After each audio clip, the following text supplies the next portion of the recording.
Salve, salve pessoal!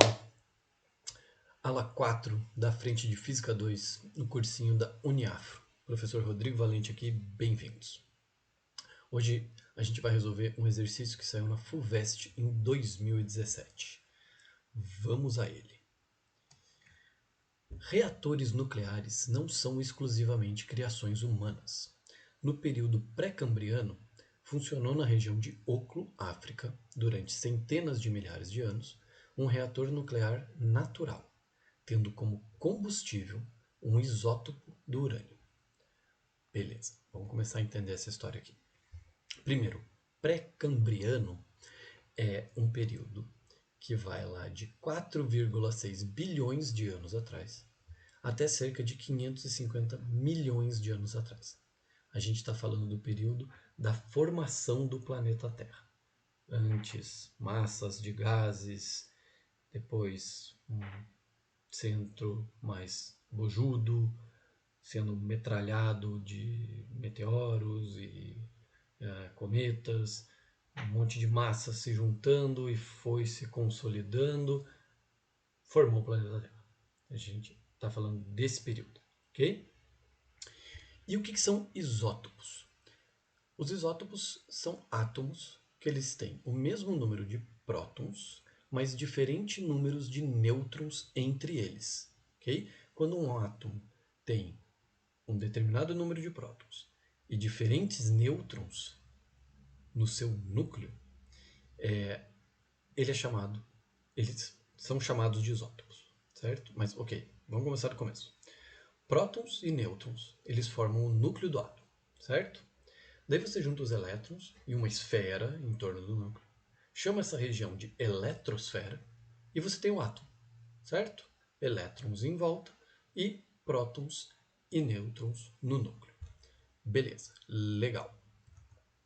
Dá uma olhadinha aqui na nossa figura e é uma coisa que pode ser entendida desta forma. Por que pode ser entendida desta forma? Porque é um modelo bacaninha para a gente trabalhar com algumas propriedades da matéria. Mas a física quântica já mostrou, demonstrou e comprovou que a coisa não é bem assim mesmo. Okay? Ela é bem mais louca e bem mais divertida. Mas ok, vamos lá. Por hora vamos ficar com essa imagem. Funciona assim também, né? Dentro de certos limites. Elétrons em volta, prótons e nêutrons no centro. Ok. Bom, forças entre os nêutrons e os prótons, eles mantêm o núcleo unido. Sim, porque você lembra da aula de eletrostática?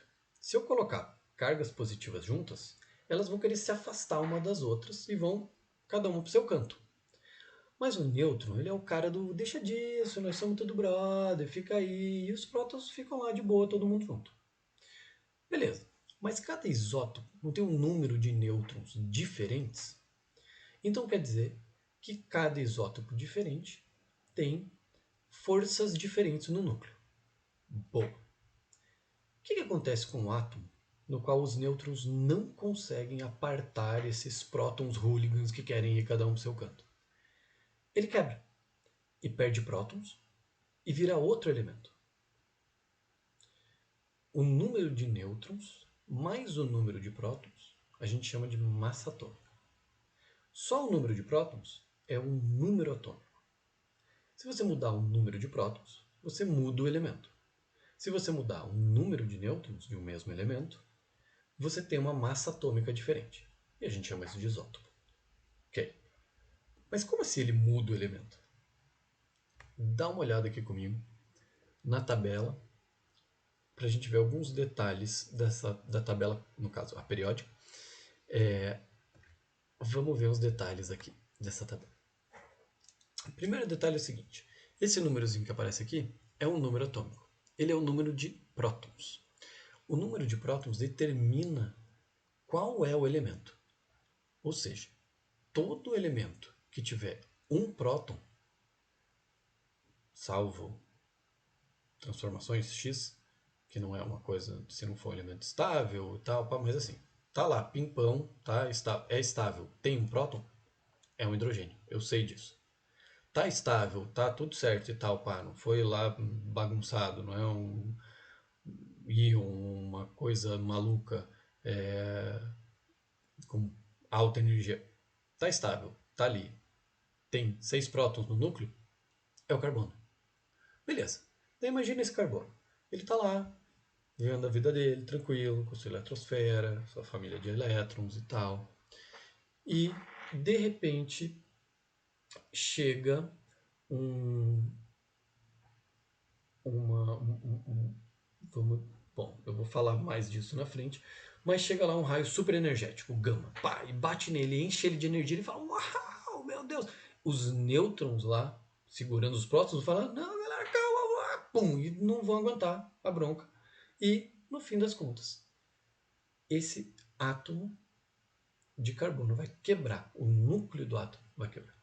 Daí imagina que logo assim, puta, fugiu um próton, beleza, mas os outros 5 que ficaram conseguiram ficar em paz, os nêutrons foram lá castar o pessoal, falou, segura a onda e tal, pá.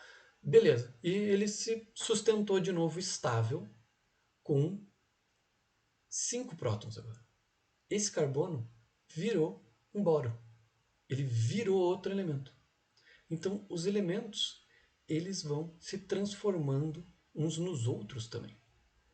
Geralmente precisa de muita energia para isso acontecer, mas, né, um planeta em formação, você tinha energia a rodo aí por tudo quanto é lado, um monte de choques, um monte de... não tinha atmosfera ainda para segurar direito o raio solar, então a gente está falando de uma região bastante energizada. Beleza? Mas então é isso. Realmente os elementos se transformam uns nos outros e o processo é um pouco parecido aí com isso que eu mostrei para vocês. Ok. Então vamos seguir com o nosso enunciado. Para que tal reator nuclear natural pudesse funcionar, seria necessário que a razão entre a quantidade do isótopo físsil, ou seja, aquele que quebra, que é o urânio 235, e isso aqui é a massa atômica do urânio. Então vamos lá, razão entre a quantidade do isótopo físsil, o urânio 235, e a do urânio 238 fosse cerca de 3%. Ou seja, para que eu tenha um reator nuclear natural, eu preciso que a relação entre a quantidade do isótopo que vai quebrar e a quantidade do isótopo que é mais difícil de quebrar seja de 3%. Esse é o enriquecimento utilizado na maioria dos reatores nucleares refrigerados a água desenvolvidos pelo homem. Então, o que o homem foi lá e fez? Ele pegou um urânio, ele enriqueceu, ou seja, ele fez um processo onde ele foi lá e tirou uns nêutrons, deixou mais fácil desse urânio quebrar, e ele faz isso com um pedaço de urânio, e ele deixa mais ou menos 3% dessa quantidade de... ele deixa a relação entre o tanto de isótopos do 235 em relação ao número de isótopos 238 em 3%.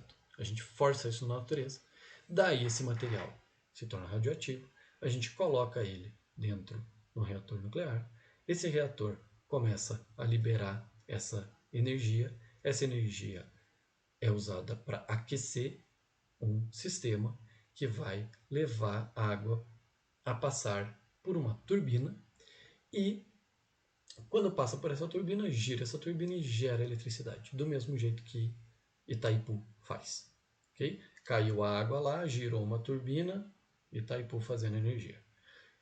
Quebrou átomos dentro de um ambiente controlado, fez a água se movimentar, girou uma turbina, gerou energia. Isso é energia nuclear. Beleza? Bom, ok. O urânio 235 ele decai mais rapidamente que o urânio 238 na Terra. Atualmente, a fração do isótopo de urânio 235 em relação ao urânio 238 é cerca de 0,7%. Ou seja, hoje em dia, na Terra, a gente tem 0,7% de urânio 235 em relação à quantidade de urânio 238. Naquela época, lá quando o óculo era um reator nuclear natural, tinha 3%. Okay? Hoje, quando a gente quer forçar a situação de um reator nuclear, que daí não vai ser natural, apesar que o ser humano é natureza, enfim, essa discussão filosófica bem profunda. Mas, quando a gente quer fazer os nossos próprios reatores, a gente força essa relação aqui, em um pedaço de matéria ali, e dá um jeito de controlar ela e ela vai ficar gerando energia. Certo?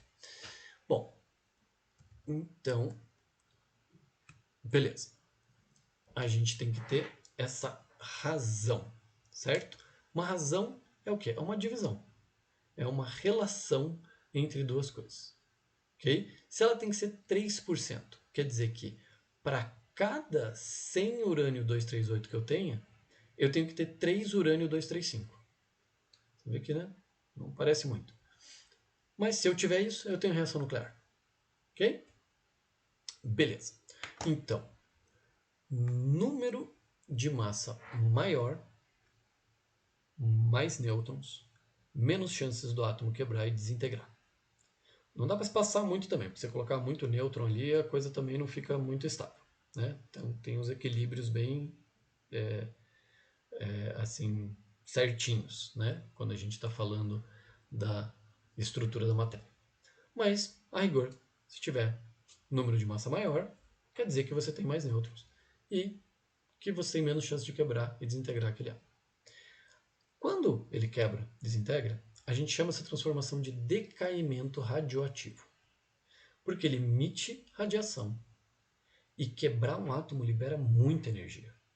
Algumas das formas como essa radiação é emitida é na forma de raios muito energéticos, muito potentes, muito cheios de energia, que a gente chama de os raios alfa, gama e beta, ou alfa, beta e gama.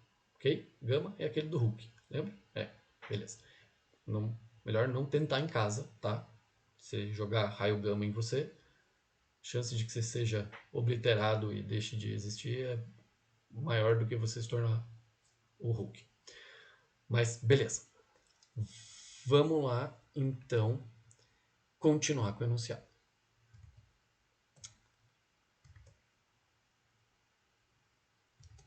Ok. Peraí. Deixa eu voltar aqui. Porque é o seguinte. Tem um detalhe aqui, que é o seguinte, ele fala assim, decai mais rapidamente. Como se decai mais rapidamente? Sim, todos eles decaem. Okay? O urânio 238 também decai. Mas quanto mais forte a cola que os nêutrons fazem ali no núcleo, mais devagar vai ser para que aquele isótopo decaia. E acaba ficando uma questão estatística. Alguns vão decair de um dos isótopos, outros vão decair do outro isótopo. Mas quando você olha um grande número de isótopos, você percebe que o número de um desses isótopos diminuindo com o tempo, ou seja, virando outro elemento, é mais devagar do que o de alguns outros isótopos daquele mesmo elemento. Se é mais devagar, então isso inclui o tempo. Né? Essa história aí depende do tempo. Quanto mais tempo passa, mais isótopos do urânio 238 decaem, mais isótopos do urânio 235 decaem, mas em relação ao outro, decai muito mais do 235 do que do 238. Ok? Beleza. Então, até aqui a gente tem duas relações conhecidas. Vamos mostrar lá essas relações aqui. A gente tem o seguinte, se que a relação entre o tanto de urânio 235 que a gente tem hoje e o tanto de urânio 238 que a gente tem hoje é uma relação de 0,7%. Olha lá, 0,7%. Já tinha visto escrito assim? Acho que assim é mais comum, né? Fazer aquele bolinha e tal. Isso aqui também é um porcento. É isso que é o percentual. Que quer dizer que a gente está igualando uma quantidade a 100 e fazendo uma relação com a outra. Beleza? Se tiver alguma dúvida em relação à porcentagem, deixa um comentário, dá um oi, faz um sinal de fumaça aí que a gente inventa aqui uma aula para explicar um pouquinho melhor sobre isso. Bom, beleza. Então a gente tem essa relação que a gente pode estabelecer essa equação que fala o seguinte: a relação entre o número de urânio 235 e de urânio 238 hoje é de 0,7%. Quando o óculo estava radioativo e funcionando como um reator nuclear natural, no passado, essa relação era de 3%. Certo? Beleza. Estamos com essas duas equações aqui por enquanto. Daí,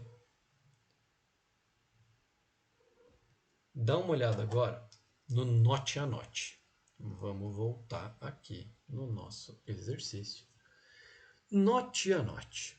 Bom, m de t igual a m de 0 vezes 10 elevado a menos lambda vezes t.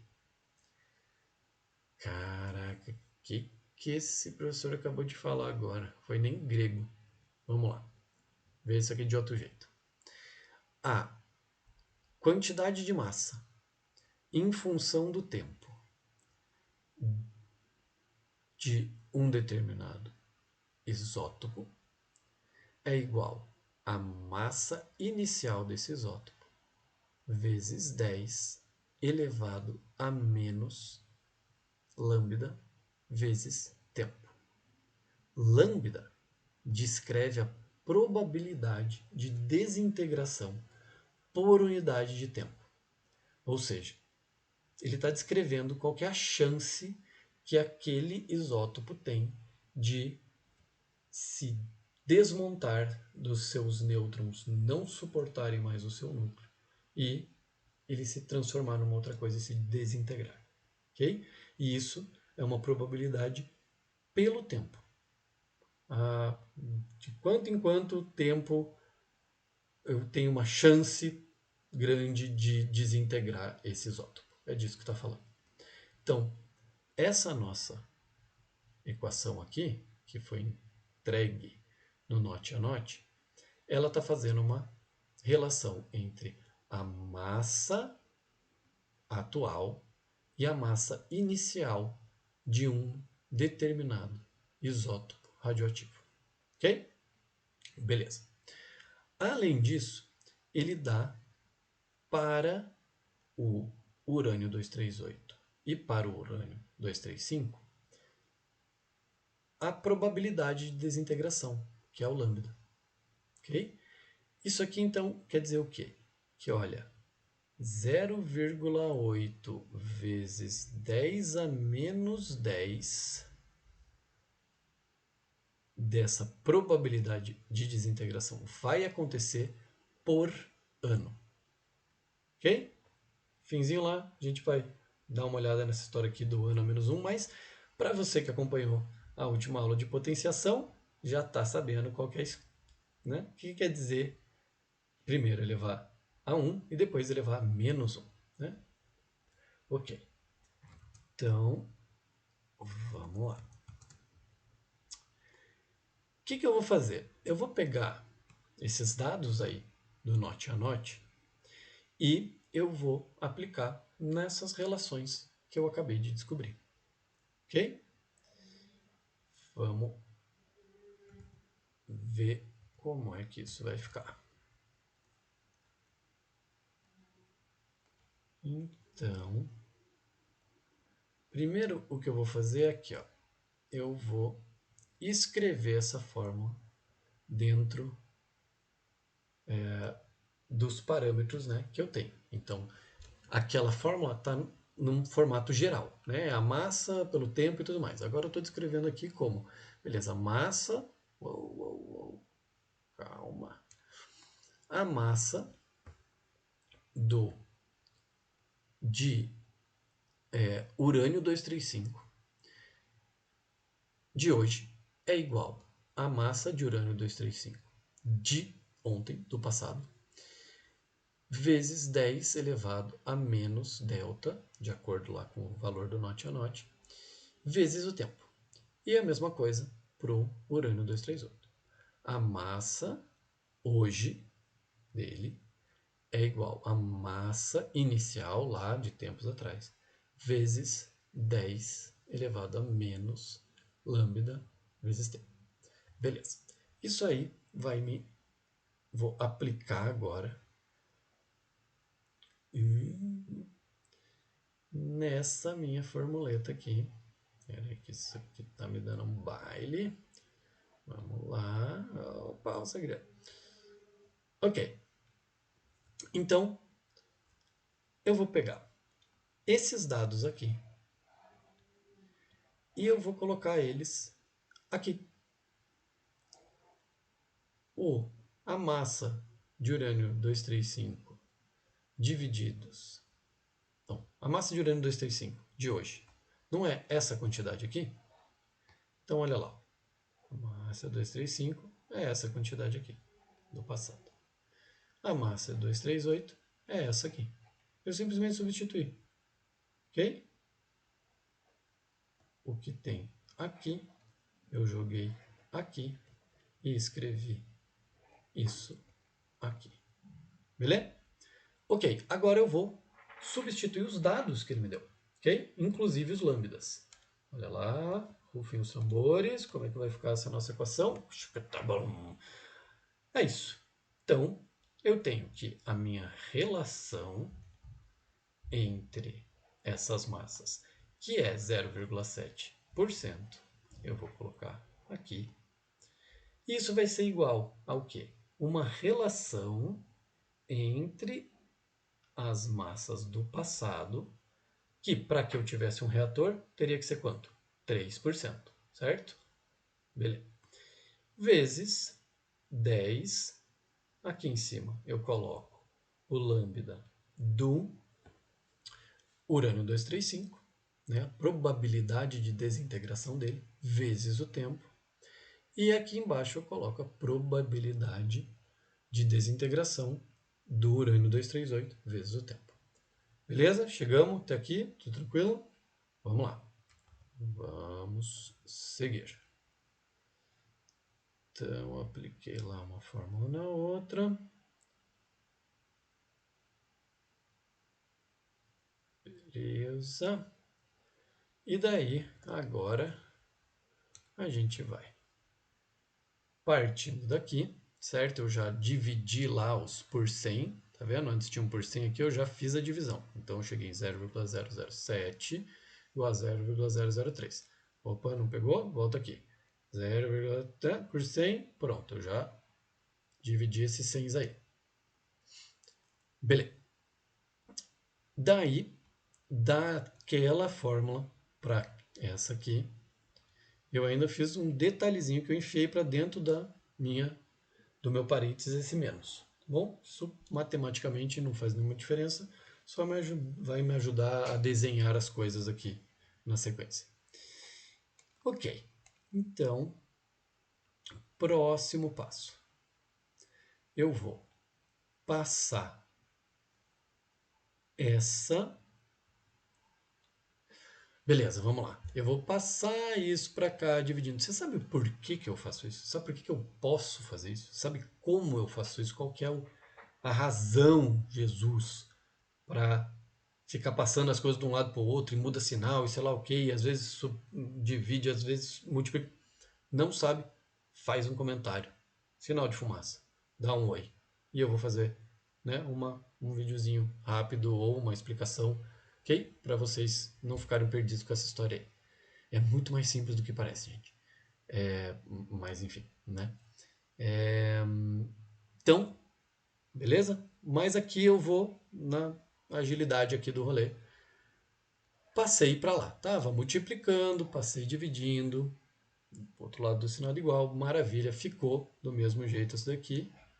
Ok. Então, próximo passo agora. Não, meu filho. Mexe tudo você não. Aqui. Oh, maravilha. Agora é o seguinte. Primeira coisa que eu fiz. Eu já dividi aqui 0,007 dividido por 0,03 vai dar 0,23333 para todo sempre. Ok? Uma dízima infinita e periódica que fica se repetindo no 3. Maravilha. Ok. E olha só o que eu fiz aqui agora. Eu usei, lembra lá, última aula, potenciação, pá. O que eu posso fazer? Eu tenho uma fração com dois expoentes de mesma base, que estão elevados a alguma coisa, e eu vou fazer aquela manhãzinha de dividir um pelo outro. Se você não sabe como é que essa parte é possível, essa já está feita no último vídeo, ok? Então dá uma olhada lá na aula 3. E daí, beleza, vou aplicar aqui. Então, o 10 vai permanecer, ele é a base, e ele vai estar elevado agora à subtração dessa potência que está em cima por essa potência que está embaixo. Beleza? Daí, tudo isso vai estar multiplicado pelo tempo. Se qualquer parte dessa matemática a gente ficar meio nebulosa, me avisa que eu dou uma explicação adicional. Beleza. Mas ok, até aqui fomos. Beleza. Agora sim, tchau para esse cara aqui. E primeira coisa que eu vou fazer é pegar todas essas dízimas, saber que isso é infinito, não vai me importar muito agora. Então eu vou pegar o valor arredondado, ok? 0,23. E eu cheguei aqui resolvendo essa minha equação que 0,23 é igual a 10 elevado a menos 3,2 vezes 10 elevado a menos 10 vezes o tempo. Certo? Beleza. Legal. Daí, o que acontece? Eu tenho um expoente e a coisa que eu quero descobrir está no meu expoente. Por quê? O que eu quero descobrir? Eu quero descobrir há quanto tempo Oclo estava, há quanto tempo atrás Oclo era um reator nuclear. Certo? Eu sei que Oclo foi um reator nuclear numa época em que ele tinha uma relação entre isótopos de urânio que era de 3%. Eu sei que hoje é 7, 0,7%. Ok? Foi daí que a gente veio. Então a gente foi lá, a gente foi vendo as relações, a gente foi vendo como é que funciona a história do decaimento por aquelas equações, foi ali entendendo uma coisa com a outra, batendo ali, é tipo literalmente aqui a física e a matemática do Lé com Cré. É isso que a gente está fazendo. Chegamos nessa última equaçãozinha aqui, só que agora a gente tem que o que a gente quer descobrir que é o tempo tá no meu expoente. Como é que eu faço para tirar uma incógnita de um expoente? Eu tenho que fazer o inverso da potenciação. Ah, professor, eu sei, é a raiz quadrada. Não. A raiz quadrada, ela é um jeito de escrever uma potência fracionária. Ela não é a operação inversa da potenciação. Ela é só um jeito chique de escrever um tipo de potenciação que é uma fração. Ok? Também um dia, tá calma nessa hora, a gente pode falar mais sobre isso. Mas, beleza. Qual que é então a operação inversa da potenciação? É a função logarítmica. Ok? É um logaritmo. Então, vamos lá para descobrir mais uma parte dessa surpresa.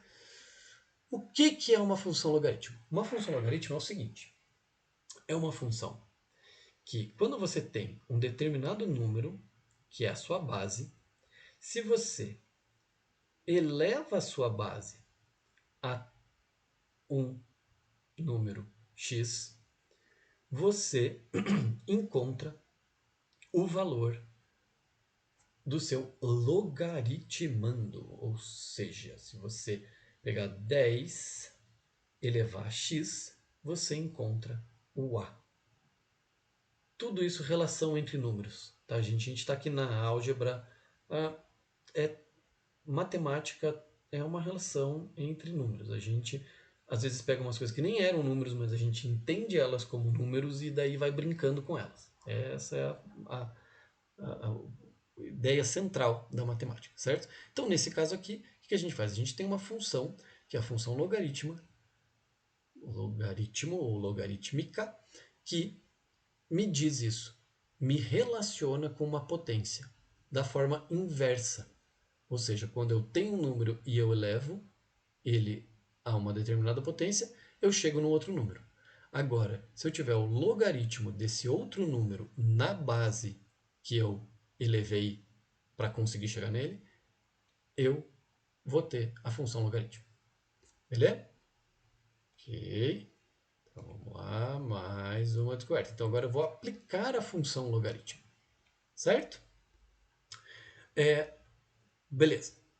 Como eu tenho um sinal de igual, tudo que eu aplicar de um lado, e eu vou aplicar desse lado para tirar o meu t daqui da minha potência, tá vendo aqui, ó?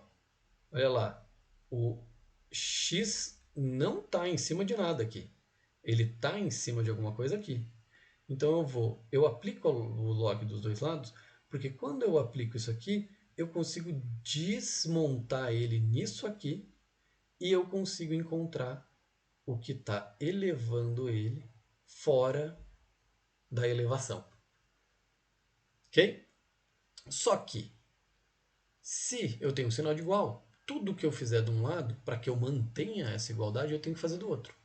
Então, eu vou aplicar o logaritmo na base 10 lá no 0,23 e o logaritmo na base 10 aqui nessa parte que tem a minha incógnita. Entendeu agora por que o note a note, vamos dar uma olhada lá, o último dado que a gente precisava do note a note era o logaritmo na base 10 de 0,23.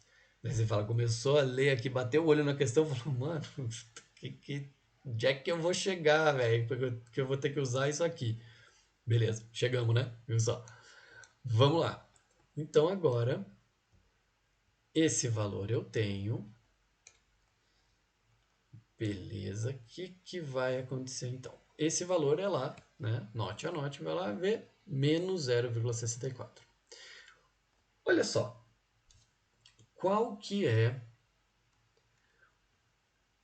a quantidade que eu preciso elevar a minha base 10 para que eu tenha o meu logaritmando 10 elevado a menos 3,2 vezes 10 a menos 10 vezes t. Bom, eu quero saber a qual número eu elevo esse 10 para que eu tenha uma coisa igual a esse aqui. Então, esse número é o próprio expoente. Isso quer dizer que, quando eu faço isso aqui, eu corto fora desse lado aqui o logaritmo. Olha que lindo. Ele some.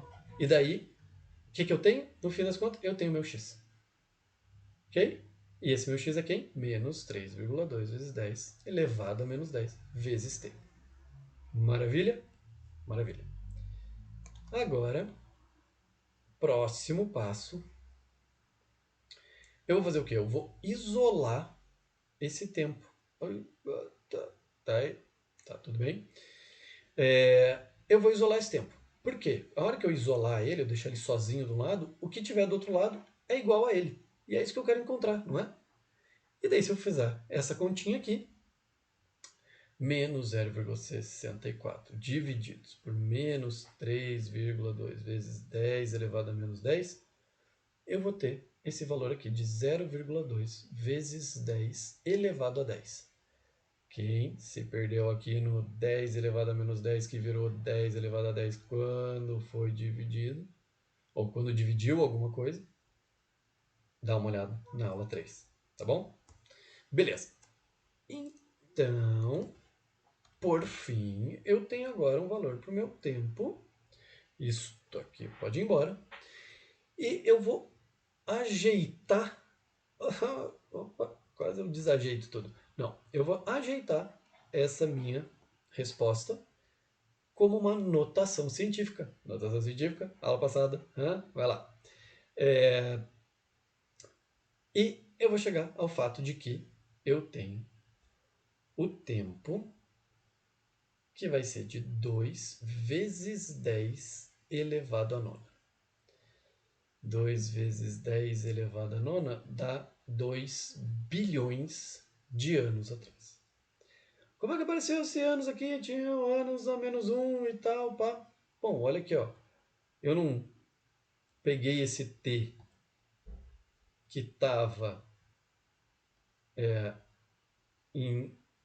Eu não tinha o meu... Calma. Muita emoção. Essa quantidade aqui não é a minha chance de desintegração? Essa chance de desintegração não é uma coisa ano menos 1, ou seja, 1 sobre o ano? Quando eu mando isso para cá, eu não estou colocando um ano elevado a menos 1 aqui embaixo? Do mesmo jeito que o menos 10 virou mais 10, o anos elevado, ou ano elevado a menos 1 virou anos. Ou seja, eu tenho uma contagem de